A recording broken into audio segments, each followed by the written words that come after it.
नमस्कार, स्वागत है आपका वी टाइम न्यूज पर और आपके साथ मैं हूं पहली चौहान। बढ़ते हैं खबरों की ओर। न्यू फरक्का हाई स्कूल में हेडमास्टर मोनिरुल इस्लाम ने अपने कमरे में अटेंडेंट रजिस्टर को लॉक कर दिया और ग्रुप डी के शिक्षकों से कहा कि जब तक वह नहीं आ जाते तब तक कोई भी इसे नहीं खोलेगा। नतीजतन स्कूल 10:30 बजे शुरू हुआ, यानी कक्षाएं शुरू हो गई। हेडमास्टर 10:30 बजे तक नहीं आए। उस स्कूल के कुछ शिक्षक कथित तौर पर परिणामों पर हस्ताक्षर करने में असमर्थ थे। हेडमास्टर 11:05 पर स्कूल में दाखिल हुए। जब हेडमास्टर से पूछा गया तो उन्होंने पत्रकारों को बताया कि कुछ दिन पहले न्यू फरक्का के मास्टरों के बीच विवाद और मारपीट हुई थी, जिसके चलते अन्याय की कोई नई घटना ना हो, इसके लिए यह तय किया गया कि जब मैं आऊँगा तो वे मेरे सामने हस्ताक्षर करेंगे। उन्होंने स्वीकार किया। हेडमास्टर: जी हाँ, आज मैं आने में थोड़ा लेट हो गया हूँ। मैं 11:05 पर प्रवेश किया। मैंने यह निर्णय इसलिए लिया है क्योंकि कुछ मुख्य अदालतों में मामले लंबित हैं, ताकि न्यू फरक्का हाई स्कूल अच्छे से चले और छात्रों को अच्छी शिक्षा मिले, ताकि उस स्कूल में कोई नई अप्रिय घटना ना घटे। গত কয়েকদিন থেকে যে সমস্ত টিচার আমার উপরে আক্রমণ করেছিল তাদের মধ্যে দুজন বেইলে ছাড়া পেয়েছে।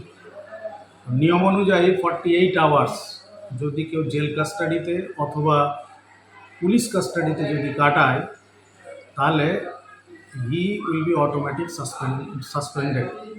এরকম দুজন টিচার যাদেরকে জঙ্গিপুর আদালত থেকে একজন 26 দিন পর আর একজন 7 দিন পর ওরা বেইলে রিলিজ হয়েছে। বেইলে রিলিজ হয়ে যাওয়ার পর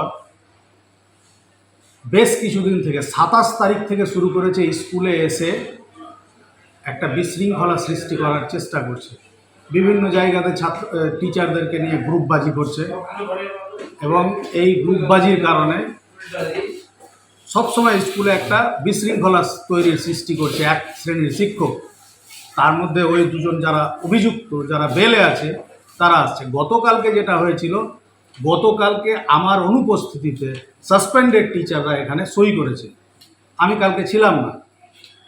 ন্যাচারালি আমি আমার গ্রুপ ডিকে বলেছি যে যারা জটাতে আসবে আমি আসার পর আপনারা গেট করবেন। এবার আমার বাইদি বাই কোনো একটা কারণে আমার দেরি হয়েছে, ঠিক আছে, দেরি হওয়ার কথাটা আমি মানছি। এবার এরা আজকে আসেনি সই করতে, হয়তো এসে দেখে যে দরজা বন্ধ, তারপরে একটা কেওস সৃষ্টি করার জন্য প্রি প্ল্যান যেমন মারা হয়েছে আমাকে, সেরকম প্রি প্ল্যান একটা কেওস সৃষ্টি করার জন্য সাংবাদিক ডেকেছে। আমার যদি ভুল থাকে তাহলে আমার একদিন লেট হয়েছে, তাহলে প্রত্যেক দিন সবাইকে এবার দেখতে হবে আমাকে, আমার একদম একদম কাঁটাই নিয়ম আমাকে দেখতে হবে, সেটা আমি দেখবো আগামীতে। আমাদের সমস্যা হলো আমরা যথাসময়ে বিদ্যালয়ে উপস্থিত হওয়ার পরেও, কোন বিদ্যালয়? নিউ ফারাক্কা উচ্চ বিদ্যালয়ে যথাসময়ে উপস্থিত হওয়ার পরেও আমরা আমাদের অ্যাটেন্ডেন্স রেজিস্টারে সই করতে পারি। কেন? কারণ হলো প্রধান শিক্ষক মহাশয়ের রুম লক আছে এবং তিনি রিসেন্ট রুম চেঞ্জ করে অফিস ঘরে বসছেন, আর সেই রুমটাও ডোর লক আছে, সেই কারণে আমরা পারি। উনি আমাদের গ্রুপ ডিকে বলেছেন যে দরজা না খোলা হয়, আশা করেন। কি বলেছেন? আমি রতনদাকে জিজ্ঞেস করেছিলাম আমাদের গ্রুপ ডি, উনি বলেছেন যে ওনাকে নিষেধ করা হয়েছে ঘর খুলবেন, উনি না আসলে আমরা সই করতে পাবো না। তাতে আপনার অসুবিধাই করছে এখন? অসুবিধা, আমরা সাধারণত এসে নিয়মিত সই করি, এটা আমাদের একটা অসুস্থ কারণ হচ্ছে যে স্কুলে এসেছি অত সই করতে পারছি না। আমরা চাইবো যে তিনি ফাইল ঘর খুলে রাখবেন, আদারওয়াইজ তিনি অ্যাডভান্স আসবেন, আমরা যেন নিশ্চিন্তে সই করতে পারি। वी टाइम न्यूज के लिए मुर्शिदाबाद से मिलन सरकार की रिपोर्ट।